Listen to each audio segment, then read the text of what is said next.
بسم اللہ الرحمن الرحیم۔ سامعین کرام، آپ سن رہے ہیں عمران سیریز کا اردو ناول گریٹ فالز، جس کے مصنف ہیں مظہر کلیم ایم اے، اور یہ اس سلسلے کی قسط نمبر 6 ہے۔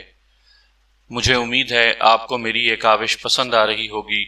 آپ نے اگر ابھی تک میرا چینل کہانی گھر سبسکرائب نہیں کیا تو ابھی میرے چینل کو سبسکرائب کر کے بیل نوٹیفیکیشن آن کر لیجئے، تاکہ آنے والی ہر نئی کہانی کی اطلاع بر وقت آپ تک پہنچ سکے۔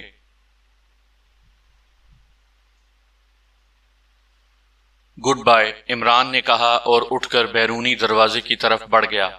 تھوڑی دیر بعد اس کی کار کلب سے نکل کر دانش منزل کی طرف روانہ ہو گئی، اور پھر تھوڑی دیر بعد وہ دانش منزل کے آپریشن روم میں داخل ہو رہا تھا۔ بلیک زیرو روایت کے مطابق اس کے احترام میں اٹھ کر کھڑا ہو گیا۔ بیٹھو، رسمی سلام دعا کے بعد عمران نے اپنی مخصوص کرسی پر بیٹھتے ہوئے کہا، اور بلیک زیرو دوبارہ اپنی کرسی پر بیٹھ گیا۔ آپ کچھ سنجیدہ نظر آ رہے ہیں، بلیک زیرو نے کہا۔ ہاں، ایکریمین مشن میں ایک پرابلم سامنے آیا ہے، اس سلسلے میں سوچ رہا ہوں، عمران نے کہا۔ کیا ہوا ہے؟ بلیک زیرو نے چونک کر پوچھا تو عمران نے جارڈن کی فون کال آنے سے لے کر فریڈ سے ہونے والی تمام گفتگو کی تفصیل بتا دی۔ اس میں پریشان ہونے کی کیا بات ہے؟ ظاہر ہے ایکریمین ایجنسیوں نے ہمیں روکنے کی کوشش تو کرنی ہے، اور ایسا ہر مشن میں ہوتا ہے، بلیک زیرو نے کہا۔ اس بار دو ایجنسیاں ہمارے مقابل آ گئی ہیں، ایک بلیک سٹار اور دوسری ریڈ سرکل۔ دونوں خاصی فعال ایجنسیاں ہیں، اور پاکیشیا سے روانگی سے ہی انہوں نے ہمارے خلاف کام کرنے کا منصوبہ بنا لیا ہے۔ اس لیے انہوں نے فریڈ سے رابطہ کیا اور انتہائی بھاری معاوضہ بھی دینا منظور کر لیا، اور یہ بات طے ہے کہ وہ ہمیں طویل عرصہ تک الجھانے کی پوری کوشش کریں گے، عمران نے کہا۔ تو آپ نے کیا سوچا ہے؟ بلیک زیرو نے کہا۔ وہ ہمیں الجھائیں، ہم انہیں الجھائیں، تب ہی اصل الجھاؤ دور ہوگا، عمران نے مسکراتے ہوئے کہا۔ کیا مطلب ہوا آپ کی بات کا؟ بلیک زیرو نے انتہائی حیرت بھرے لہجے میں کہا۔ تو عمران بے اختیار مسکرا پڑا۔ ڈاجنگ کا زمانہ آ گیا ہے، دکھاؤ دایاں ہاتھ اور تھپڑ مارو بائیں ہاتھ سے، عمران نے کہا تو بلیک زیرو بے اختیار ہنس پڑا۔ کیا ڈاجنگ؟ آپ ذرا کھل کر بات کریں، بلیک زیرو نے کہا۔ پاکیشیا سیکرٹ سروس کے 2 ایجنٹوں کا گروپ علیحدہ اس مشن پر کام کرے اور ڈاکٹر جیمز کو فورٹ ورتھ سے نکال کر پراگ پہنچا دے اور مشن مکمل ہو جائے، جبکہ میری سربراہی میں باقی ٹیم ڈھول بجاتی ہوئی ایکریمیا پہنچے اور یہ ظاہر کرے کہ ہم مشن مکمل کرنے آئے ہیں، اور جب ڈاکٹر جیمز واپس پراگ پہنچ جائے تو ہم سب کامیابی کے ڈھول بجاتے ہوئے واپس آ جائیں، عمران نے کہا۔ تو بلیک زیرو مسکرا دیا۔ پلاننگ تو اچھی ہے، لیکن آپ کو چیک نہیں ملے گا، بلیک زیرو نے کہا تو اس بار عمران بے اختیار اچھل پڑا۔ چیک نہیں ملے گا؟ کیوں؟ وجہ؟ عمران نے منہ بناتے ہوئے کہا۔ اس لیے کہ اصل مشن تو 2 ایجنٹوں کا گروپ مکمل کرے گا، آپ تو صرف ڈرامہ کریں گے، اور ڈرامے کے چیک کم از کم سیکرٹ سروس سے تو نہیں مل سکتے، بلیک زیرو نے جواب دیتے ہوئے کہا۔ ویری بیڈ، ساری پلاننگ کی روح نکال دی تم نے، عمران نے سر پر ہاتھ رکھتے ہوئے کہا۔ آپ تھوڑی سی ترمیم کر لیں اس میں، پھر مشن بھی دلچسپ ہو جائے گا اور آپ کو چیک بھی مل جائے گا، بلیک زیرو نے کہا۔ وہ کیا؟ عمران نے کہا۔ ٹیم کو 2 حصوں میں تقسیم کر دیں، ایک کہ آپ خود سربراہ بن جائیں، دوسری ٹیم کا سربراہ صفدر یا جولیا کو بنا دیں، اور دونوں ٹیمیں اپنے اپنے طور پر مشن مکمل کرنے کی کوشش کریں۔ جو ٹیم کامیاب ہو جائے اسے سپر ٹیم کا خطاب، اور جو ٹیم پیچھے رہ جائے اسے صرف شاباش، اور اگر آپ کی ٹیم پیچھے رہ گئی تو پھر اسے شاباش کے ساتھ چیک بھی دے دیا جائے گا، بلیک زیرو نے جواب دیتے ہوئے کہا۔ میری ٹیم کا تو اصل مسئلہ ہے، دونوں ایجنسیوں نے پورے ایکریمیا میں خصوصاً ڈیلاس میں قدم قدم پر ٹریپ بچھائے ہوئے ہوں گے، اور ان کا ٹارگٹ 4-5 افراد کا گروپ ہوگا۔ اس لیے میں چاہتا ہوں کہ اصل مشن مکمل کرنے والی ٹیم زیادہ سے زیادہ 2 ممبران پر مشتمل ہو، اور چونکہ تمام ایجنسیاں مجھے پہچانتی ہیں اس لیے میں علیحدہ ٹیم لے کر جاؤں گا۔ اس طرح 2 ممبروں والی ٹیم کے کامیاب ہونے کی چانسز بڑھ جائیں گے۔ لیکن اب تم نے چیک نہ دینے کی بھیروی سنا کر مجھے مجبور کر دیا ہے کہ ان 2 میں سے ایک میں ہوں، البتہ اس طرح ساری پلاننگ الٹ جائے گی، عمران نے منہ بناتے ہوئے کہا تو بلیک زیرو بے اختیار ہنس پڑا۔ چلیں ایک وعدہ کہ اگر آپ کی ٹیم کامیاب نہ ہوئی تو آپ کو اس پلاننگ کے عوض چیک دے دیا جائے گا۔ بلیک زیرو نے کہا تو عمران کا چہرہ اس طرح کھل اٹھا جیسے اسے ہفتے اقلیم کی دولت ملنے کی خوشخبری دے دی گئی ہو۔ گڈ، اسے کہتے ہیں فیاضی، سخاوت۔ واہ واہ، پرانے دور میں حاتم طائی کا نام سنا تھا اور آج کے حاتم طائی کو سامنے بیٹھا دیکھ لیا ہے، عمران نے کہا تو اس بار بلیک زیرو بے اختیار کھل کھلا کر ہنس پڑا۔ عمران نے ریسیور اٹھایا اور نمبر پریس کرنے شروع کر دیے۔ جولیا بول رہی ہوں۔ رابطہ ہوتے ہی جولیا کی آواز سنائی دی۔ X2، عمران نے مخصوص آواز اور لہجے میں کہا۔ یس چیف، حکم۔ دوسری طرف سے جولیا کا لہجہ یک لخت مودبانہ ہو گیا۔ 1 گھنٹے کے اندر صفدر، کیپٹن شکیل، تنویر اور صالحہ کو اپنے فلیٹ پر کال کرو۔ میں نے عمران کو حکم دے دیا ہے کہ وہ تمہارے فلیٹ پر پہنچ کر تمہیں مشن پر کام کرنے کی پلاننگ بتائے، اور پھر اس پلاننگ کے تحت تم نے کام کرنا ہے۔ اور یہ سن لو کہ یہ مشن بھی دوسرے مشنز کی طرح پاکیشیا کی عزت کا معاملہ ہے، اس لیے کامیابی کے علاوہ اور کوئی لفظ میں نہیں سنوں گا۔ عمران نے کہا، یس چیف، حکم کی تعمیل ہوگی۔ دوسری طرف سے کہا گیا اور عمران نے ریسیور رکھ دیا۔ آپ نے کن 2 ممبران کو مشن مکمل کرنے کے لیے منتخب کیا ہے؟ بلیک زیرو نے کہا۔ تم بتاؤ کن 2 ممبران کا انتخاب کیا جائے؟ عمران نے کہا، میرا تو خیال ہے کہ آپ ٹیم کو ساتھ لے جائیں اور دوسری ٹیم میں ٹائیگر، جوانا اور جوزف کو بھیج دیں۔ ٹائیگر کو سربراہ بنا دیں۔ مجھے یقین ہے کہ وہ تینوں تیز رفتاری سے کام کرتے ہوئے کامیاب رہیں گے، بلیک زیرو نے کہا۔ لیکن یہ پاکیشیا سیکرٹ سروس کی توہین ہے کہ پاکیشیا سیکرٹ سروس تو ناکام رہے اور جو لوگ ایجنٹ ہی نہیں ہیں وہ کامیاب رہیں۔ یہ مشن پاکیشیا کا نہیں ہے، پراگ کا ہے، اس لیے پراگ ہماری کارکردگی پر نظر رکھے گا، عمران نے کہا۔ آپ واقعی بہت گہرائی میں سوچتے ہیں۔ آپ کی بات درست ہے، پھر جولیا اور صالحہ کی ٹیم بنا دیں، بلیک زیرو نے کہا تو عمران بے اختیار ہنس پڑا۔ تمہارا مطلب ہے کہ پاکیشیا سیکرٹ سروس میں بھی ٹوئن سسٹرز کو سامنے لایا جائے؟ عمران نے کہا۔ Twin sisters? وہ 2 جڑواں بہنیں جو معروف ایجنٹس ہیں، اور ان کی نمایاں خصوصیت یہ ہے کہ وہ دونوں ہر وقت ایک دوسرے سے لڑتی رہتی ہیں، وہ جن کے خلاف آپ نے بھی مشن مکمل کیا تھا، بلیک زیرو نے کہا۔ ہاں وہی، عمران نے مسکراتے ہوئے کہا۔ لیکن جولیا اور صالحہ کیسے ٹوئن سسٹرز بن گئیں؟ وہ تو آپس میں لڑنے کی وجہ سے مشہور ہیں، جبکہ صالحہ تو جولیا کی بڑی بہن کی طرح عزت کرتی ہے، بلیک زیرو نے کہا۔ جولیا صالحہ کی نسبت بہت سمجھدار، تجربے کار اور فعال ہے، اور جب صالحہ اس کے معیار پر پوری نہ اترے گی تو اس نے لازماً صالحہ کو ڈانٹنا ہے اور پھر لڑائی شروع، عمران نے کہا تو بلیک زیرو مسکرا دیا۔ چلیں اب آپ بتا دیں، بلیک زیرو نے ایسے کہا جیسے اس نے ہتھیار ڈال دیے ہوں۔ پہلے بھی ایک مشن میں تنویر اور جولیا نے علیحدہ مشن مکمل کیا تھا، اب بھی یہ دونوں ہی مشن مکمل کریں گے۔ آخرکار عمران نے انکشاف کرتے ہوئے کہا، آپ جولیا کو سربراہ بنائیں گے تو تنویر کی کارکردگی ڈھیلی پڑ جاتی ہے، بلیک زیرو نے کہا۔ سربراہ تنویر ہوگا، پہلے بھی ایسے ہی تھا، عمران نے مسکراتے ہوئے کہا۔ جولیا کو تنویر کی سربراہی میں دینا اس کے ساتھ زیادتی ہے، بلیک زیرو نے منہ بناتے ہوئے کہا۔ ایسی کوئی بات نہیں ہے، جولیا بے حد سمجھدار ہے، وہ اپنے آپ کو ہر طرح سے ایڈجسٹ کر لیتی ہے، لیکن تنویر اگر کسی کی بات ماننے پر مجبور ہوتا ہے تو وہ صرف جولیا ہے، اس لیے جولیا سمجھو تنویر کی سپیڈ کو کنٹرول رکھنے والی بریک ہے، عمران نے کہا تو بلیک زیرو بے اختیار کھل کھلا کر ہنس پڑا۔ بلیک سٹار کا چیف کرنل نیلسن اپنے ہیڈ کوارٹر میں واقع آفس میں بیٹھا ایک فائل کے مطالعے میں مصروف تھا کہ پاس پڑے ہوئے فون کی گھنٹی بج اٹھی تو کرنل نیلسن نے ہاتھ بڑھا کر ریسیور اٹھا لیا۔ یس، کرنل نیلسن نے اپنے مخصوص انداز میں کہا۔ جناب، جوڈی بات کرنا چاہتے ہیں، دوسری طرف سے پی اے کی مودبانہ آواز سنائی دی۔ کراؤ بات، کرنل نیلسن نے کہا۔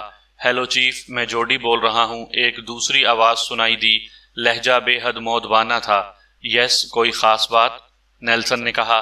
چیف، ریڈ سرکل کو ڈیلاس پہاڑی علاقے اور فورٹ ورتھ کی سیکیورٹی دی گئی تھی، اور ہمیں باقی پورے ایکریمیا کی، تاکہ ہم پاکیشیا سیکرٹ سروس کو ڈیلاس پہنچنے سے پہلے ہی ختم کر دیں، جوڈی نے کہا۔ ہاں ایسا ہی ہے، تم کہنا کیا چاہتے ہو؟ نیلسن نے کہا۔ چیف، ریڈ سرکل نے اپنا سیکشن 2 ڈیلاس اور فورٹ ورتھ بھجوایا ہے، جبکہ اس کا سیکشن اے لارسن کی ماتحتی میں پورے ایکریمیا میں کام کر رہا ہے۔ انہوں نے ناراک اور ویلنگٹن ایئرپورٹس کو گھیر رکھا ہے اور انہوں نے پاکیشیا میں اپنے کسی گروپ سے رابطہ کر رکھا ہے کہ انہیں پاکیشیا سیکرٹ سروس کی وہاں سے روانگی کی بر وقت اطلاع دیں اور وہ انہیں ایئرپورٹ پر ہی ختم کر دیں۔ اس کے ساتھ ساتھ انہوں نے ناراک اور ویلنگٹن دونوں شہروں میں اپنا نیٹ ورک پھیلا رکھا ہے تاکہ اگر یہ لوگ ایئرپورٹ سے کسی طرح بچ نکلیں تو انہیں راستے میں ختم کر دیا جائے، اور ایسا ہی نیٹ ورک انہوں نے ڈلاس تک پھیلا رکھا ہے، جبکہ یہ سب کچھ ہم نے کرنا تھا۔ جوڈی نے کہا، یہ کیسے ہو سکتا ہے کہ ریڈ سرکل دی گئی ہدایات سے باہر جائیں؟ یہ تو کھلی زیادتی ہے۔ کرنل نیلسن نے غصیلے لہجے میں کہا، چیف، سنا ہے کہ لارسن کے چیف سیکرٹری صاحب سے دیرینہ تعلقات ہیں اور اس نے کرنل گروز کے آفس سے فون کر کے چیف سیکرٹری صاحب سے خصوصی اجازت لی ہے۔ جوڈی نے کہا، لیکن چیف سیکرٹری صاحب کو ہمیں تو اطلاع دینی چاہیے تھی۔ میں بات کرتا ہوں، کرنل نیلسن نے کہا اور کریڈل دبا کر فون سیٹ پر موجود ایک نمبر پریس کر دیا۔ یس چیف، دوسری طرف سے پی اے کی مؤدبانہ آواز سنائی دی۔ چیف سیکرٹری صاحب سے بات کراؤ، کرنل نیلسن نے کہا اور ریسیور رکھ دیا۔ کچھ دیر بعد فون کی گھنٹی بج اٹھی تو کرنل نیلسن نے ہاتھ بڑھا کر ریسیور اٹھا لیا۔ یس، کرنل نیلسن نے اپنے مخصوص انداز میں کہا، پی اے ٹو چیف سیکرٹری لائن پر ہیں چیف۔ دوسری طرف سے کہا گیا، یس سر، پی اے ٹو چیف سیکرٹری بول رہا ہوں۔ دوسری طرف سے ایک اور مؤدبانہ آواز سنائی دی، چیف سیکرٹری صاحب سے بات کرنا تھی۔ کرنل نیلسن نے کہا، یس سر، ہولڈ کریں۔ دوسری طرف سے کہا گیا، ہیلو۔ چند لمحوں بعد ایک بھاری سی آواز سنائی دی، کرنل نیلسن بول رہا ہوں جناب۔ نیلسن نے مؤدبانہ لہجے میں کہا، یس۔ دوسری طرف سے کہا گیا، سر، مجھے اطلاع ملی ہے کہ آپ نے پاکیشیا سیکرٹ سروس کے بیرونی مقابلے کے لیے ریڈ سرکل کے سیکشن اے، جس کا سربراہ لارسن ہے، کو پورے ایکریمیا کے لیے فری ہینڈ دے دیا ہے، اور ڈیلاس اور فورٹ ورتھ میں بھی ریڈ سرکل کا سیکشن 2 سیکیورٹی کے فرائض سر انجام دے گا۔ حالانکہ آپ نے بلیک سٹار کو ایکریمیا میں اور ریڈ سرکل کو ڈیلاس کے پہاڑی علاقے میں واقع فورٹ ورتھ کی حد تک محدود رکھا تھا۔ نیلسن نے قدرے شکوہ بھرے لہجے میں کہا، کرنل نیلسن، آپ کو کام کرنے سے روکا تو نہیں گیا؟ ایسا ایکریمیا کے بہترین مفاد میں کیا گیا ہے، کیونکہ پاکیشیا سیکرٹ سروس سے مقابلہ کسی ایک ایجنسی کے بس کا روگ نہیں ہے، اور ہم نہیں چاہتے کہ اس بار بھی ہماری ایجنسیاں منہ دیکھتی رہ جائیں اور وہ لوگ ڈاکٹر جیمز کو لے کر ایکریمیا سے نکل جائیں۔ آپ اپنے طور پر کام کریں اور لارسن اپنے طور پر کام کرے گا۔ جسے وکٹری ملی اسے ایکریمیا کا سب سے بڑا ایوارڈ دیا جائے گا۔ چیف سیکرٹری نے بھی سخت لہجے میں جواب دیتے ہوئے کہا، جناب، دونوں سروسز آپس میں ٹکرا بھی سکتی ہیں اور اس سے فائدہ پاکیشیا سیکرٹ سروس بھی اٹھا سکتی ہے۔ کرنل نیلسن نے کہا، ایسا نہیں ہونا چاہیے۔ دونوں انتہائی تربیت یافتہ ایجنسیاں ہیں، دونوں ایک دوسرے سے رابطہ رکھیں، دونوں کا مقصد ایک ہی ہے، ایکریمیا کے مفادات کی حفاظت۔ چیف سیکرٹری نے کہا اور اس کے ساتھ ہی رابطہ ختم ہو گیا۔ تو کرنل نیلسن کے چہرے پر شدید غصے کے تاثرات ابھر آئے۔ یہ تو صریحاً زیادتی ہے، یہ تو دانستہ کریڈٹ ریڈ سرکل کو دینے کی کوشش ہے، کرنل نیلسن نے بڑبڑاتے ہوئے کہا۔ پھر چند لمحوں بعد اس نے ریسیور اٹھایا اور اپنے پی اے کو جوڈی سے بات کرانے کے لیے کہا اور ریسیور رکھ دیا۔ کچھ دیر بعد گھنٹی بج اٹھی تو کرنل نیلسن نے ریسیور اٹھا لیا۔ یس، کرنل نیلسن نے کہا، جناب، جوڈی لائن پر ہیں چیف۔ دوسری طرف سے کہا گیا، یس چیف، جوڈی بول رہا ہوں۔ دوسری طرف سے مؤدبانہ آواز سنائی دی، جوڈی، میری چیف سیکرٹری صاحب سے بات ہوئی ہے، وہ تو لگتا ہے کہ دانستہ کریڈٹ ریڈ سرکل بلکہ لارسن کو دلوانا چاہتے ہیں۔ انہوں نے بڑے سرد مہرانہ انداز میں بلیک سٹار پر کامنٹ کیے ہیں۔ کرنل نیلسن نے کہا، پھر آپ جیسے حکم کریں۔ جوڈی نے جواب دیا، تم کیا چاہتے ہو، کھل کر بات کرو۔ کرنل نیلسن نے کہا، چیف، کریڈٹ ہمیں لینا ہے اور ہر صورت میں لینا ہے، ورنہ چیف سیکرٹری صاحب بلیک سٹار کو ریڈ سرکل میں ضم بھی کر سکتے ہیں، وہ ان کی بہت فیور کرتے ہیں۔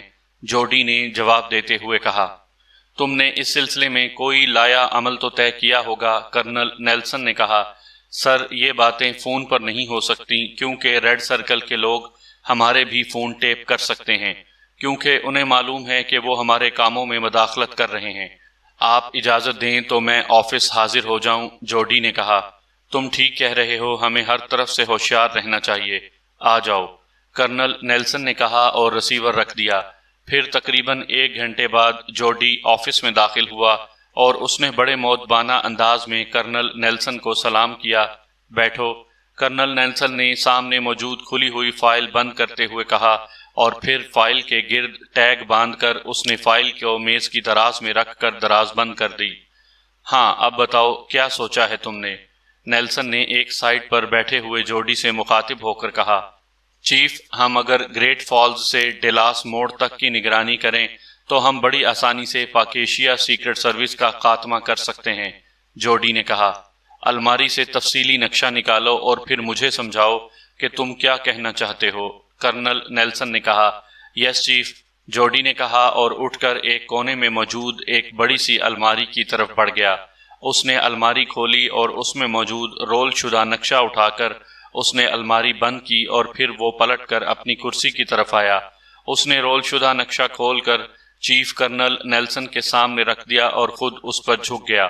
نیلسن بھی اس پر جھک گیا۔ چیف، یہ دیکھیں، یہ ہے گریٹ فالز، یہاں سے ڈیلاس پہاڑی علاقہ شروع ہو جاتا ہے، اور یہ ڈیلاس موڑ جہاں آگے چیک پوسٹ ہے۔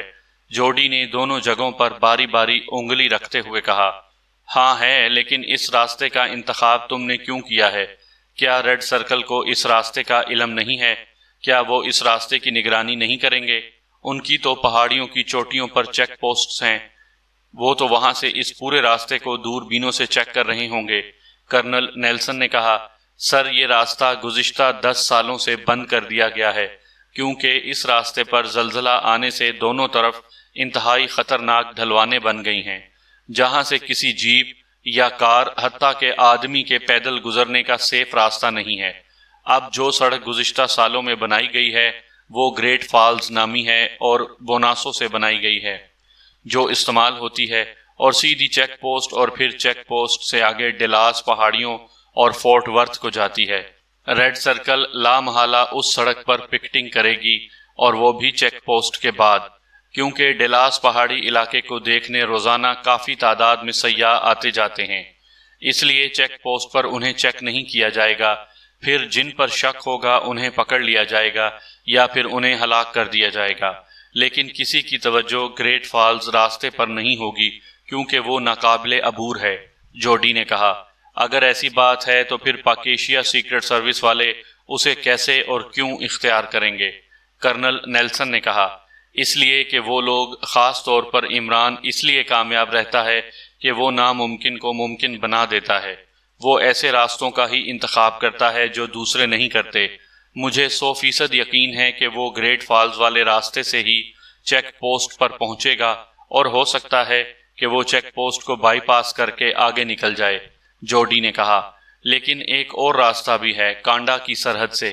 یہ راستہ ڈیلاس پہاڑیوں کے عقب سے داخل ہوتا ہے اور بوناسو پہنچ جاتا ہے، کرنل نیلسن نے نقشے پر انگلی پھیرتے ہوئے کہا۔ چیف، یہ راستہ آگے جا کر بند ہو جاتا ہے، اس پر پیدل تو چلا جا سکتا ہے لیکن کوئی جیپ یا کار آگے نہیں جا سکتی، اور پھر پورا پہاڑی علاقہ کراس کر کے فورٹ ورتھ تک پہنچنا قطعی ناممکن ہے، اس لیے یہ گریٹ فالز والا راستہ ہی استعمال کیا جائے گا، جوڈی نے بڑے حتمی لہجے میں کہا۔ اس راستے کو چیک کرنے کے لیے تم اپنا سپاٹ کہاں بناؤ گے، اور کیا ریڈ سرکل کو اس سپاٹ کا علم نہ ہو سکے گا؟ اس طرح تو انہیں بھی معلوم ہو جائے گا کہ عمران اور اس کے ساتھی اس راستے سے آ رہے ہیں یا آ سکتے ہیں، وہ بھی تو وہاں ایکشن لے سکتے ہیں، کرنل نیلسن نے کہا۔ ایسی بات نہیں ہے چیف، یہ راستہ جس پہاڑی کے ساتھ ساتھ چلتا ہے اس پہاڑی پر ایسے درے موجود ہیں جہاں بیٹھ کر اس راستے کو بخوبی چیک کیا جا سکتا ہے، لیکن کسی اور پہاڑی سے اس پہاڑی کو اس لیے چیک نہیں کیا جا سکتا کہ اس کی سطح اونچی نیچی ہونے کی وجہ سے یہ چھپی رہتی ہے، جوڈی نے جواب دیتے ہوئے کہا۔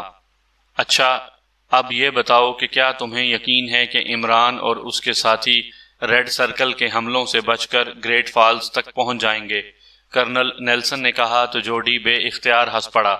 چیف، اس عمران کو میں بہت اچھی طرح جانتا ہوں، اس کی کھوپڑی میں شیطان کا دماغ ہے، یہ ایسے کام کرتا ہے کہ دوسرا آدمی سوچ بھی نہیں سکتا، اور یہی کام وہ اب بھی کرے گا، جوڈی نے کہا۔ کون سا کام؟ کرنل نیلسن نے حیران ہوتے ہوئے کہا، وہ ولنگٹن یا ناراک ایئرپورٹ پر نہیں اترے گا اور لارسن اس کا انتظار کرتا رہ جائے گا۔ وہ پاکیشیا سے کانڈا جائے گا، چاہے پاکیشیا سے بائی ایئر جائے یا پہلے کافرستان جائے، اور وہاں سے کانڈا کے سرحدی شہر ڈاگال پہنچے گا۔ وہاں سے وہ ایکریمیا میں داخل ہو کر ڈیلاس آنے کے بجائے کارشو پہنچ جائے اور پھر کارشو سے گریٹ فالز اور وہاں سے فورٹ ورتھ آئے۔ یہ لازمی بات ہے، جورڈی نے کہا۔ تم اس کی چیکنگ کا کیا کرو گے؟ کرنل نیلسن نے پوچھا۔ پاکیشیا میں نگرانی کرنے والا ایک گروپ ہے جس کا انچارج فریڈ ہے، کاران کلب کا مینیجر۔ وہ لارسن کا بھی دوست ہے اور میرا بھی۔ لارسن نے لازماً اسے پاکیشیا میں عمران کی نگرانی پر تعینات کیا ہوگا۔ میں بھی اس سے بات کروں گا اور مجھے وہ اطلاع دے دے گا۔ اس سے مجھے اندازہ ہو جائے گا کہ آئندہ کیا کرنا چاہیے۔ جارڈن نے کہا، کرو بات فریڈ سے، کرنل نیلسن نے کہا اور فون سیٹ اٹھا کر جارڈن کے سامنے رکھ دیا۔ جارڈن نے فون سیٹ پر موجود ایک بٹن پریس کر کے فون کو ڈائریکٹ کیا اور پھر ریسیور اٹھا کر اس نے انکوائری کے نمبر پریس کر دیے۔ Inquiry please. رابطہ ہوتے ہی ایک نسوانی آواز سنائی دی، یہاں سے پاکیشیا کا رابطہ نمبر اور پاکیشیائی دارالحکومت کا رابطہ نمبر دیں۔ جارڈن نے کہا تو چند لمحوں کی خاموشی کے بعد دونوں نمبرز بتا دیے گئے۔ جارڈن نے کریڈل دبا دیا اور پھر ٹون آنے پر اس نے نمبر پریس کرنے شروع کر دیے۔ Inquiry please. اس بار بھی نسوانی آواز سنائی دی لیکن لہجہ ایشیائی تھا۔ کاران کلب کا نمبر دیں۔ جارڈن نے کہا تو دوسری طرف سے نمبر بتا دیا گیا۔ جارڈن نے ایک بار پھر کریڈل دبایا اور ٹون آنے پر اس نے تیزی سے نمبر پریس کرنے شروع کر دیے۔ آخر میں اس نے لاؤڈر کا بٹن بھی پریس کر دیا اور اس کے ساتھ ہی دوسری طرف بجنے والی گھنٹی کی آواز واضح طور پر سنائی دینے لگی اور پھر ریسیور اٹھا لیا گیا۔ کاران کلب۔ رابطہ ہوتے ہی ایک نسوانی آواز سنائی دی، میں ایکریمیا سے جوڈی بول رہا ہوں، فریڈ جہاں بھی ہو اس سے میرا رابطہ کراؤ۔ جوڈی نے قدرے تحکمانہ لہجے میں کہا۔ ہولڈ کریں، دوسری طرف سے کہا گیا۔ ہیلو، فریڈ بول رہا ہوں۔ چند لمحوں کی خاموشی کے بعد ایک مردانہ آواز سنائی دی، بلیک سٹار کا جوڈی بول رہا ہوں، فریڈ ایکریمیا سے۔ کیا تمہارا فون محفوظ ہے؟ جوڈی نے کہا۔ او آپ، اچھا ایک منٹ ہولڈ کریں، دوسری طرف سے چونک کر کہا گیا اور اس کے ساتھ ہی لائن پر خاموشی طاری ہو گئی۔ یس سر، اب فون محفوظ ہے۔ چند لمحوں بعد فریڈ کی مؤدبانہ آواز سنائی دی، فریڈ یقیناً لارسن نے تمہیں پاکیشیا میں عمران کی نگرانی کا ٹاسک دیا ہوگا اور کہا ہوگا کہ جب وہ ایکریمیا کے لیے فلائی کرے تو اسے تفصیلی اطلاع دی جائے۔ جوڈی نے کہا، جی ہاں، اس نے یہ ٹاسک مجھے دیا ہے اور چونکہ مجھے معلوم ہے کہ آپ میرے خلاف اس سے بات نہیں کریں گے اس لیے میں آپ کو بتا رہا ہوں، اور ہاں، میں نے پہلے اس کام سے انکار کر دیا تھا کیونکہ عمران انتہائی خطرناک آدمی ہے، اسے نہ جانے کس طرح نگرانی کا علم ہو جاتا ہے اور وہ مجھے اور میرے گروپ کا خاتمہ کر سکتا ہے، لیکن پھر لارسن کے دباؤ ڈالنے پر میں نے اس سے اس خطرناک کام کے $50 لاکھ طلب کیے ہیں، لیکن اس نے دیرینہ تعلقات کی بنا پر مجھے $25 لاکھ پر رضامند کر لیا، جس کے نصف اس نے مجھے بھجوا دیے، اور باقی اطلاع دینے کے بعد فریڈ نے پوری تفصیل سے بات کرتے ہوئے کہا، اور جوڈی اور کرنل نیلسن دونوں کے لبوں پر مسکراہٹ تیرنے لگ گئی کیونکہ دونوں سمجھ گئے تھے کہ فریڈ کیوں یہ بات کر رہا ہے، وہ ان سے بھی بھاری رقم وصول کرنا چاہتا ہے۔ تم اس کے لیے کام کرتے رہو، لیکن تم نے مجھے بھی یہ اطلاع دینی ہے اور میں تمہیں صرف $1 لاکھ دوں گا، اس سے ایک پینی بھی زیادہ نہیں۔ جوڈی نے بڑے حتمی لہجے میں کہا، ٹھیک ہے، آپ کو اب انکار تو نہیں کر سکتا لیکن رقم پیشگی ہوگی۔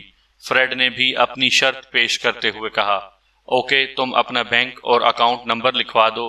جوڈی نے کہا تو دوسری طرف سے تفصیل بتا دی گئی۔ اب تم میرا خصوصی فون نمبر نوٹ کر لو، اس نمبر پر 24 گھنٹے میں کسی بھی وقت مجھ سے بات ہو سکتی ہے۔ جوڈی نے کہا اور پھر اپنا خصوصی فون نمبر بتا دیا۔ یس سر، میں نے نوٹ کر لیا ہے، فریڈ نے کہا۔ گڈ بائے، جوڈی نے کہا اور ریسیور رکھ دیا۔ فرض کرو یہ فریڈ تمہیں اطلاع دیتا ہے کہ عمران اور اس کے ساتھی پاکیشیا سے ولنگٹن یا ناراک جا رہے ہیں، تو پھر تم کیا کرو گے؟ کرنل نیلسن نے کہا، میں راستے میں جو سٹاپ آتے ہیں وہاں اپنے آدمی تعینات کر دوں گا۔ جوڈی نے کہا تو کرنل نیلسن بے اختیار چونک پڑا۔ کیا مطلب؟ کیوں؟ کرنل نیلسن نے حیرت بھرے لہجے میں کہا، کیونکہ عمران لازماً راستے میں کسی سٹاپ پر غائب ہو جائے گا اور پھر میک اپ تبدیل کر کے کسی اور فلائٹ سے کانڈا پہنچ جائے گا اور لارسن اسے ڈھونڈتا رہ جائے گا۔ جوڈی نے جواب دیتے ہوئے کہا، تم اس طرح بات کر رہے ہو جیسے تم عمران کو بے حد قریب سے جانتے ہو۔ کیا پہلے تمہارا اس سے کبھی ٹکراؤ ہوا ہے؟ کرنل نیلسن نے پوچھا۔ نہیں چیف، لیکن میں نے اس کے بارے میں بہت کچھ پڑھا ہے۔ میرا دعویٰ ہے کہ میں اگر اسے 100% نہیں جانتا تو 90% ضرور جانتا ہوں، جوڈی نے جواب دیتے ہوئے کہا۔ وہ بے حد شاطر آدمی ہے جوڈی، اس لیے اپنی توجہ کسی ایک طرف نہ لگا دینا بلکہ مختلف زاویوں پر بھی سوچ بچار اور کام کرتے رہنا، کرنل نیلسن نے کہا۔ یس چیف، ایسا ہی ہوگا، جوڈی نے کہا۔ اوکے، اب تم جا سکتے ہو، مجھے ساتھ ساتھ رپورٹ دیتے رہنا، کرنل نیلسن نے کہا۔ یس چیف، جوڈی نے اٹھتے ہوئے کہا اور پھر سلام کر کے وہ بیرونی دروازے کی طرف مڑ گیا۔ عمران نے کار اس رہائشی پلازا کی وسیع پارکنگ میں روکی جس پلازا میں جولیا کا رہائشی فلیٹ تھا۔ وہ یہ دیکھ کر بے اختیار چونک پڑا کہ وہاں صدیقی، نعمانی، چوہان اور خاور چاروں کی کاریں بھی موجود تھیں۔ اس نے بے اختیار ہونٹ بھینچ لیے کیونکہ اس نے بطور X2 جولیا کو صرف صفدر، تنویر، کیپٹن شکیل اور صالحہ کو کال کرنے کے لیے کہا تھا، لیکن یہاں ان کے ساتھ ساتھ 4 سٹارز کی کاریں بھی موجود تھیں۔ اس کے ذہن میں مسلسل یہ بات گردش کر رہی تھی کہ کیا اب پوری ٹیم کو ساتھ لے جانا چاہیے، کیونکہ اب صدیقی اور اس کے ساتھیوں کے سامنے انہیں ساتھ نہ لے جانا خاصا تشویشناک مسئلہ بن جائے گا۔ ایسی صورت میں پھر 2 ٹیمیں بنانے کا آئیڈیا بھی ڈراپ کرنا ہوگا۔ یہ سب سوچتا ہوا وہ سیڑھیاں چڑھ کر دوسری منزل پر واقع جولیا کے فلیٹ کی طرف بڑھ گیا۔ اس کے چہرے پر سنجیدگی کی طے ابھر آئی تھی۔ اس نے جولیا کے فلیٹ کا کال بیل کا بٹن پریس کر دیا۔ کون ہے باہر؟ صفدر کی آواز سنائی دی۔ عمران نے انتہائی سنجیدہ لہجے میں جواب دیا تو کٹاک کی آواز سنائی دی اور پھر چند لمحوں بعد دروازہ کھلا تو دروازے میں صفدر موجود تھا۔ اس کے چہرے پر تشویش کے تاثرات نمایاں تھے۔ کیا ہوا عمران صاحب، خیریت؟ صفدر نے انتہائی تشویش بھرے لہجے میں کہا۔ خیریت نیک مطلوب، عمران نے مسکراتے ہوئے کہا اور اندر داخل ہو گیا۔ کیا مطلب ہوا اس بات کا؟ صفدر نے دروازہ بند کرتے ہوئے کہا۔ پہلے زمانے میں جب خط لکھا جاتا تھا تو اس کا آغاز اس طرح کیا جاتا تھا کہ خیریت موجود، خیریت نیک مطلوب، یعنی خط لکھنے والے کے ہاں خیریت ہے، لیکن جس نے خط پڑھنا ہے اس کی اچھی خیریت چاہتا ہوں، عمران نے جواب دیا اور آگے بڑھ گیا۔ صفدر کے چہرے پر چھائی ہوئی تشویش بھی دور ہو گئی اور وہ بھی مسکراتا ہوا اس کے پیچھے چل پڑا۔ حال میں سیکرٹ سروس کی پوری ٹیم موجود تھی۔ السلام علیکم ورحمۃ اللہ وبرکاتہ، خیریت موجود اور خیریت نیک مطلوب، عمران نے اونچی آواز میں کہا۔ آپ تو خط کے فکرے بول رہے ہیں جبکہ آپ خود یہاں موجود ہیں، صدیقی نے مسکراتے ہوئے کہا۔ اس لیے تو پوچھ رہا ہوں کہ یہاں پوری سیکرٹ سروس کیوں اکٹھی ہو گئی ہے؟ چیف کی فاتح خوانی تو نہیں کرنی؟ عمران نے صوفے پر بیٹھتے ہوئے کہا۔ شٹ اپ، سوچ سمجھ کر منہ سے الفاظ نکالا کرو، نان سینس، جو منہ میں آتا ہے کہہ دیتے ہو، جولیا نے غصے سے آنکھیں نکالتے ہوئے کہا۔